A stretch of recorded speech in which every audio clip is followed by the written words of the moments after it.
भगवान जो करते हैं वो कर्म के परिणाम के अनुसार ही करते हैं। इसी को उत्तर दे रहे हैं। एक आदमी बचपन से बाबा जी था, जब वो जवान हुआ तो अपने साथ ठाकुर जी बचपन से जो रखता था, तो गंगा के किनारे भ्रमण करता था, तो 90 आदमी लाठी और भाला लेकर दौड़ते हुए आए, कहा मारो मारो इसे। तो ऐसे खड़ा हो गया, उसने कहा भैया हम तो बाबा जी हैं जीवन, अरे बोले मार इसको। और तो उन्होंने कहा 1 मिनट रुक जाओ, बस हम गंगा में डुबकी लगाएंगे और अपने ठाकुर का चरणामृत लेंगे और आप सब मारो। बोले मार डालेंगे, पक्का मार डालेंगे। और वो सब मारने के लिए तैयार। वो बचपन से आराधना कर रहा था, भगवान स्नान किया और भगवान का ध्यान करते हुए, क्या मरना तो है, भगवान से प्रार्थना की कि ऐसा क्या, बचपन से आज तक मैंने कोई पाप नहीं किया और ये 90 लोग मुझे लाठी भाला से मारेंगे, प्रभु ऐसा क्या, क्या मैंने अपराध किया। तो बोले मेरे भजन का फल है कि ये 90 एक साथ तुम्हें मारेंगे। नहीं, तुमने 90 कत्ल किए थे पिछले जन्म में, तो तुम्हें 90 बार मनुष्य जन्म में जन्मना होता और एक एक तुम्हें काटता। तो ये कोई बहुत बड़ा लाभ है कि वो ठाकुर जी के दर्शन कर ले जाते थे और उसी दर्शन में उनका शरीर पूरा हुआ, तो अब वो भगवान को प्राप्त होंगे। सारे कर्म सारे संस्कार मिटिया मेट हो गए जो बार बार जन्म देने वाले थे, पर उन पर हमारी दृष्टि ना जाने के कारण हमको लगेगा कि बचाया नहीं उनको। रोज पैदल दर्शन करने जाते थे और एक्सीडेंट में मारे गए, समझ रहे ना, अनंत जन्मों के कर्मों से बचा लिया, क्योंकि वो ठाकुर जी के लिए मिलने जा रहे थे। अब वो मिल गए ठाकुर जी में, शरीर तो छूटना ही है, आज नहीं तो कल छूटेगा, और जिस विधान से छूटना है उसी विधान से छूटेगा, चाहे जहां चले जाओ आप वही विधान होगा आपका। पर वो विधान मंगल हो गया कि वो भगवान के लिए जा रहे थे, शरीर छूटा, भगवान को प्राप्त हो गए, क्योंकि उनके चिंतन में था ठाकुर जी के दर्शन करने जा रहे हैं। वो कोई भी ठाकुर जी भगवान ही है सब रूपों में। तो समझ रहे हो ना, ये अमंगल नहीं है, ये परम मंगल विधान है। जैसे बड़े संतों के जीवन में देखा गया, गुड़िया बाबा नाम सुना है आपने, गड़ासा अंतिम समय, एक पागल आदमी गड़ासे, तो क्या ये अंतिम प्रारब्ध भोग था। अब वो जीवन मुक्त महापुरुष भगवान को प्राप्त हो गए। कहीं अमंगल नहीं हो सकता, क्योंकि भगवान के लिए जा रहे थे तो जाना तो था ही, और उसी विधान से जाना था, पर भगवान के निमित्त जाते हुए जा रहे, इसलिए उनका परम मंगल होगा। वो परम मंगल ही है, अनंत जन्मों के कर्म संस्कार मिट गए। जैसे भगवान ने उनसे वो बताया कि 90 बार तुम्हारा जन्म होता और एक एक करके तुम्हें मारता, ये मेरे भजन का प्रभाव कि इस जन्म में इतनी तुम्हारी आयु है, भरना तो था ही, अब ये 90 एक साथ मारेंगे, तुम सबसे मुक्त होकर मेरे को प्राप्त हो जाओगे। ये विधान होता है, जिससे देखा जाता है भजनानंदी संत हैं, बड़े बड़े कष्ट देखे गए और बड़े बड़े पापी देखे गए, जुकाम नहीं होता। नहीं जी, यही मैं विचार करके आ रहा था रास्ते में, रामकृष्ण परमहंस, इनको भी देखो पंथ कैसा हुआ। हाँ, आप स्वयं साक्षात प्रभु देखिए। लेकिन इसका क्या है कि ब्रह्मज्ञानी संत हुए प्रभु, वो सब इतनी पीड़ा क्यों झेलते? क्योंकि इसमें 2 रहस्य होते हैं। एक तो आपकी पीड़ा झेलते हैं, समझते हो बात, समझ ला।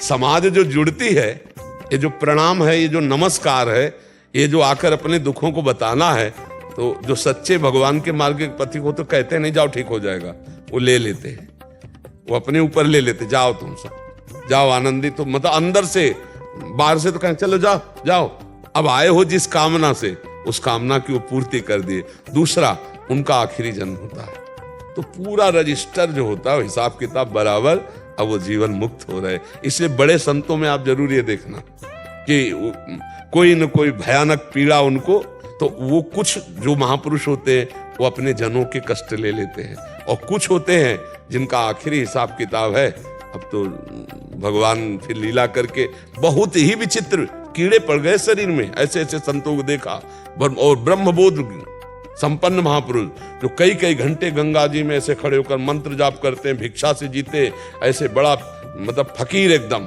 उनके पैर में कछुआ काटा, धीरे धीरे सड़ा और धीरे धीरे कीड़ा पड़ गए, और हर कष्ट सह रहे, मुस्कुरा रहे, और उसी में शरीर पूरा हो जाता है। तो ये देखने पर बाहरी लोग, उनको लगता है भजन का क्या फल मिला, लेकिन नहीं, भजन का असली फल मिला, अनंत जन्मों का हिसाब। देखो अपने लोगों को तो ये बातें देखने, गुरु अर्जुन देव जी, आप उनके चरित्र को पढ़ करके देखिए, तप्त लोहे के तवे पे बैठाल कर ऊपर से गर्म बालू डालने, पूरा शरीर फफोला, मतलब आप समझो ऐसे भट्टी जल रही लकड़ी की और उसके तवे के ऊपर उनको बैठाल दिया गया और ऊपर से क्या उनको कष्ट। और उस समय वो कह रहे हैं तेरा किया मीठा लागे। आप विचार करो, वो ऐसी स्थिति में बोल रहे हैं तेरा किया मीठा। गुरु तेग बहादुर सिंह अधर्मियों का जुल्म बर्दाश्त किया लेकिन अधर्म नहीं स्वीकार, आखिरकार उनके पर वो धर्म से विमुख। गुरु गोविंद देव सिंह, उनके पुत्रों को चुन दिया गया। लेकिन अब देखो भगवान के मार्ग में चलने वाले महापुरुष कितना कष्ट पा रहे हैं। लेकिन ये खास बात है, उस समय कह क्या रहे हो? वो कह रहे तेरा किया मीठा लागे, हरिनाम पदारथ नानक मांगे। तेरा किया मतलब इतना भयानक कष्ट और कह रहे हैं वाह गुरु का किया हुआ बड़ा मीठा लग रहा है? ये बड़ी ये बात है। ये भक्तों के जीवन कभी आप उदासी नहीं देखना। भयानक पीड़ा में भी संत महापुरुषों को आप देखना, उनकी स्थिति को देखना, यही होती खास बात कि जीवन में इन्होंने क्या प्राप्त किया। ऐसे कष्ट में, ऐसी परिस्थिति में भी उनके मुखारविंद पर एक सौम्यता, एक मुस्कुराहट, एक आनंद मिलता है। तो ये भगवत मार्ग असत नहीं है। जी एक बस लास्ट क्वेश्चन और था कि गुरु नानक देव जी जब वो हयात काल में थे लोगों के बीच में, तब लोगों ने उनका इतना फायदा नहीं उठाया। अब उसी जेलों में मत्था टेक, ऐसा भी क्यों होता है प्रभु? माया जब सामने होते हैं तो समझने नहीं देती, और जब पधार जाते हैं तब हम उन्हें भगवान मानते हैं, तब हम उनको उस भाव से सामने उस कोटि से नहीं मान पाते।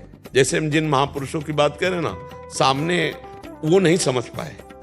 सामने जब कोई भी महापुरुष होता है ना, अब हम जैसे कहते हैं कि रामकृष्ण परमहंस जी, पूज्य पादुड़िया बाबा, हरि बाबा, अमुक अमुक, और जब सामने थे तो ऐसे थे जैसे हम आप हैं। सामने में क्या होता है, माया एक पर्दा डाले रहती कि थोड़ा भजनानंदी ज्यादा है, बस ऐसे। और जब पधार जाते हो, जब उनके चरित्र पढ़ते, तब कहते हो तो भगवान थे, वो तो महापुरुष थे। फिर उनके जगह जगह की पूजा करते हैं और सामने वैसे भाव। ये माया का खेल है, ये माया का खेल है कि माया समझने, और जो समझ गया तो जीवन में ऐसा नहीं कि समझते ही नहीं थे, कुछ समझते भी थे लेकिन सब नहीं समझते थे। सबको माया पर्दा डाल दिया और जो समझते थे वो महान हो गए उनकी कृपा से, वो वही स्वरूप को प्राप्त हो गए। तो कुछ तो समझ पाते हैं जो उनके शरणागत होते हैं, जो उनमें पूर्ण समर्पित है, बकाया फिर ये नहीं समझ पाते। फिर वो जब पधार जाते हैं तब ये होता है कि यार वो तो भगवान थे, वो तो सिद्ध पुरुष थे, वो तो अमुक, और सामने सैकड़ों विरोध करने वाले भी होते हैं, और जब पधार जाते हैं तब वो भी श्रद्धा करते हैं। ऐसा कुछ प्रभाव होता है माया का कि वो समझ ले नहीं देती। जब भगवान भी अवतार लेते तो सब कोई थोड़ी भगवान मानता है। विरोध में थे दुर्योधनाथ, भगवान को तो भगवान थोड़ी मानते थे, भगवान समझाने गए थे, कहाँ माना। हाँ, ये बात होती है।